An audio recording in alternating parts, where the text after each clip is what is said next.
What's up, guys? Today we're going to be reviewing my Rzr 1000 XP4. This is a four-seater model of the 1000cc Rzr by Polaris. Just picked it up today. As you guys know, I had a 2022 Trail S 1000 Ultimate. It did. We were changing the oil. Something happened, and it's in the shop now, so we're going to be getting rid of that one, and we just picked this one up today. Starting up at the front, we have these very nice 29-inch wheels, super high off the ground. Honestly, no complaints from my end, even though I've only been riding it for about 40 miles so far.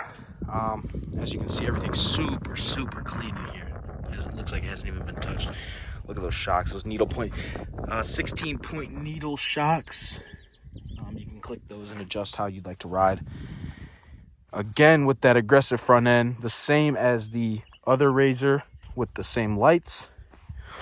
This does have an option for a front camera, which it does not have. This one does come stock with the back camera, just like the other one. Let's hop on the inside. So coming here on the inside, the doors are a little bit different. They do still poke out a little bit, if you can see right there, as well as these fender flares. And then just gonna reach over, open that up, and then boom. So these doors are a little bit different. The other doors, the speakers were down here and they were not on the door. Also on the old doors, they had metal bars running across. So these are a lot more comfortable just because I have bigger legs. So like it feels a lot better. Seats are the same, seat belts are the same. Nice drain plugs on the bottom. Just quarter turn those and you'll be able to get all your stuff out the bottom of the bike. Make sure it's all clean. Let's see, we can hop back here. Here's the back seat. Not the best leg room. Granted, I do have my seat all the way back. Still really good leg room though for a smaller person, or if you're just riding around with your buddies, I don't see why it would be a problem. It does come with these knee pads on both sides, which is really nice feature. So the person behind you is not hitting their legs on this. Super nice feature. Really nice seat belts with the Rzr on there and there with the seat belts, and the middle console with two cup holders, which is really nice to have. I was going to get the General 1000, but that was just a tad more expensive, and it did not come with the system right here, which is the ride command. So that was another little feature that I like about these bikes. Also, it's kind of weird because in the General, if you tilt the steering wheel, this whole column actually moves back inside of this, which I wasn't a huge fan of. Super nice rims, completely redone. It's beautiful. I love the back end. And as you guys know, if you haven't seen yet, the 2024s actually look totally different. A lot of people say that they look like the KRS, the front end rather. Take a step down here. Look at how beautiful this thing is. Looks like it's barely been touched. Little dust on that, that's all. Really nice exhaust system with the heat shield on it. I do have a cooler back here from Super ATV, and I also have a roof and a windshield that I can tilt down. So that's going to be on the way. Here's this. Look at that exhaust on there, man. Super nice. Beautiful. You also do get the